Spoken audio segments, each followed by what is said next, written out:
नमस्कार। तो RRB group D का 24 दिसंबर का पेपर हो चुका है और आज हम इसी पेपर का पूरा विश्लेषण करने वाले हैं। चलिए सीधे उन सवालों को देखते हैं और समझते हैं कि इनसे हम आगे के लिए क्या सीख सकते हैं। देखिए, ये सिर्फ एक पेपर का रिव्यू नहीं है। हमारा मकसद ये समझना है कि इन सवालों से हम अपनी अगली तैयारी को और बेहतर कैसे बना सकते हैं। तो चलिए शुरू करते हैं और देखते हैं कि इस पेपर से क्या कुछ सीखने को मिलता है। सबसे पहले शुरुआत करते हैं करंट अफेयर्स से। देखिए, ये वो सेक्शन है जहां अगर तैयारी पक्की हो तो स्कोर करना काफी आसान हो जाता है।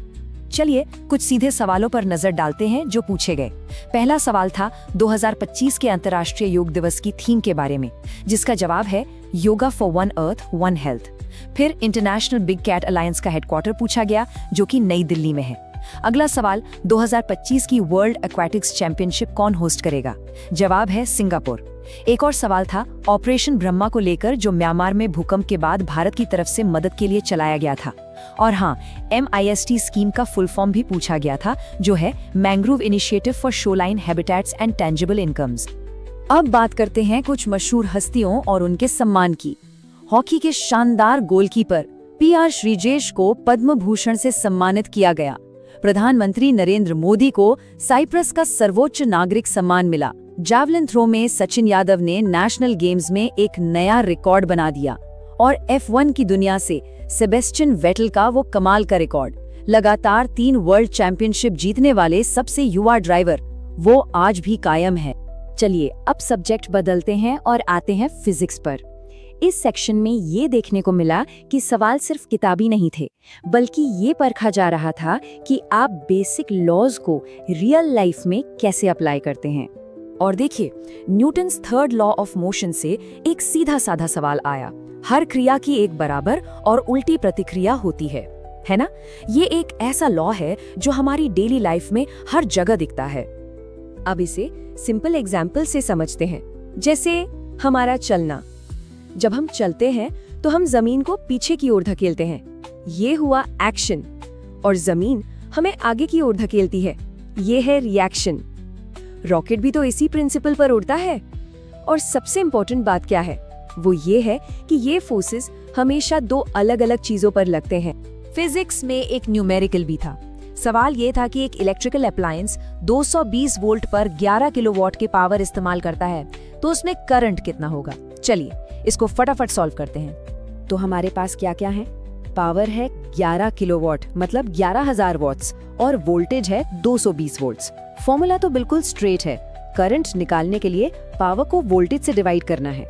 तो 11,000 को 220 से डिवाइड करने पर जवाब आता है 50 एम्पियर्स।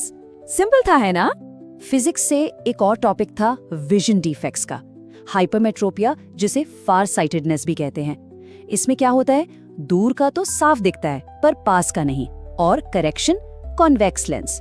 इसके ठीक उलट है मायोपिया, मतलब नियर साइटेडनेस। इसमें पास का तो क्लियर है पर दूर का धुंधला दिखता है, और इसे ठीक करते हैं कॉनकेव लेंस से।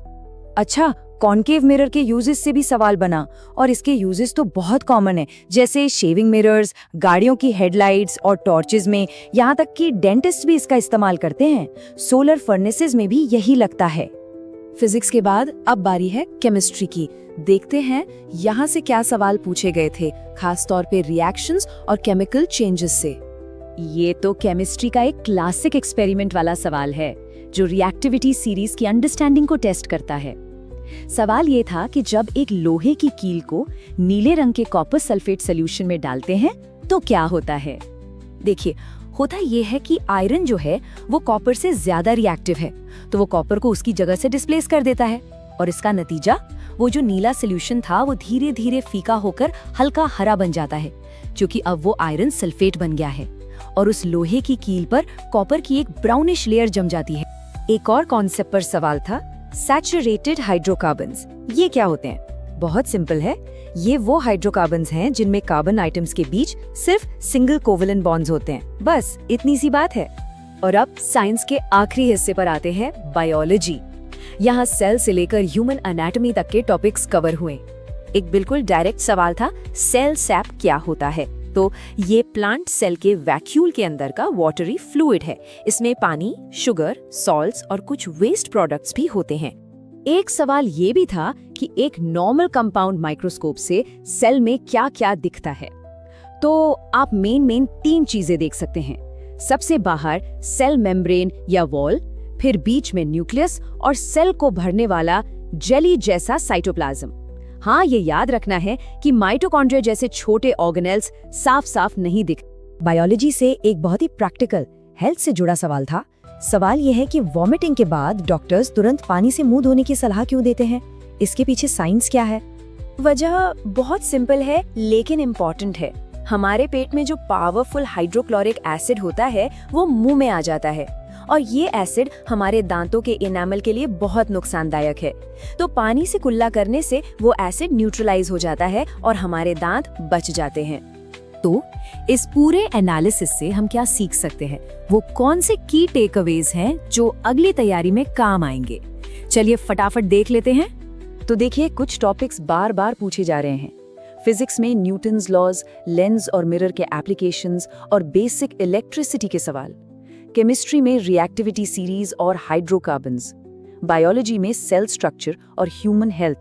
और करंट अफेयर्स में इंटरनेशनल इवेंट्स, नेशनल स्कीम्स और अवार्ड्स। इन पर फोकस करना बहुत जरूरी है। तो अब पैटर्न तो आपके सामने है। सवाल ये है कि इस नॉलेज के साथ आपकी तैयारी का अगला कदम क्या होने वाला है?